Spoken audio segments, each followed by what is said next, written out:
Andy, is Super Bowl footage of any use at all at this stage, based on the timeline and things they're doing differently? Yeah, I think both teams will look at that for sure. Yeah, you're going to look at everything. I mean, over the time that we've had against each other. I mean, along with the games we've already played and they've played. So you look at all of that. Do you think there's any consciousness at all, the notion of a rematch, or not this, just another regular season game? Yeah, I think that comes from you guys, and then, but I think it's two good teams playing each other for sure. I mean, that's how I look at it. How was a bye week for you and your Coach? What is it about the Niners defense that makes them so difficult to prepare for? Yeah, so they've got their defensive front starts with those guys, and then they've got all-pro linebacker sitting right there. That's pretty good, along with their secondary. So they're well-rounded, but it starts with the defensive front. Those guys, they set the tempo for their defense. Andy, what are your plans for Clyde now? What do you see from him as he's gone through here, getting a couple years into this thing, where it seems to not be dropping off? No, I think he's a heck of a player. I remember the head coach at Iowa State saying this guy changed the program around. And when you make a statement like that, and he's a good football coach, when you make a statement like that, that's bold, and it's we all see why he said it. He was right on with that. I mean, this kid's he's a heck of a football player.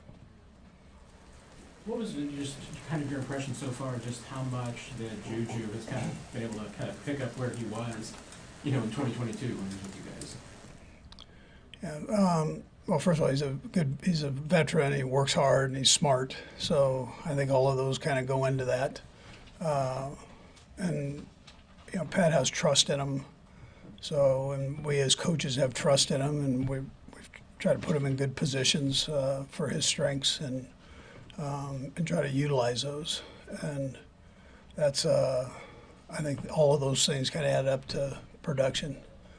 But the main thing is he's kept himself in great shape, and he's smart. He knows how to play the game. He said when he got here that Patrick, you're used to obviously playing in big games, but is there anything special about this one, given the recent history between these teams? Yeah, I mean, as I think it's as big as a regular season game you could play in. But I mean, they're a great football team, and I always like going up against the best, and that's what we're going up against this week. And so we understand that it's going to be a big game. We understand that it's going to take our best to win.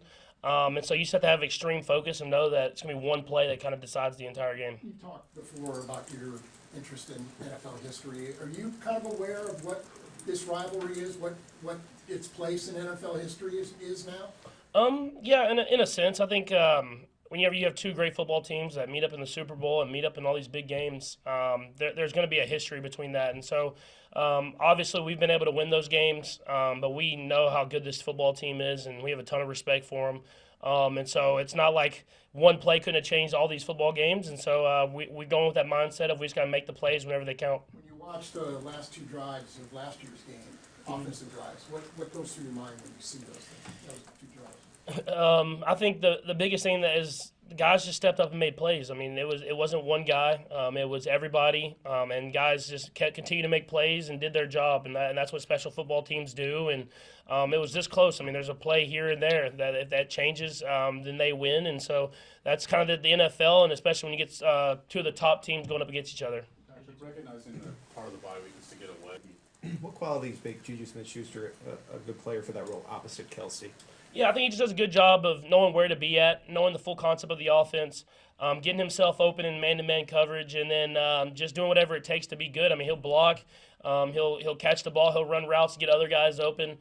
Just a true team player. And then when his number gets called, he goes out there and makes the play, and that's what it takes to be great in this league. Speaking of keeping your body right,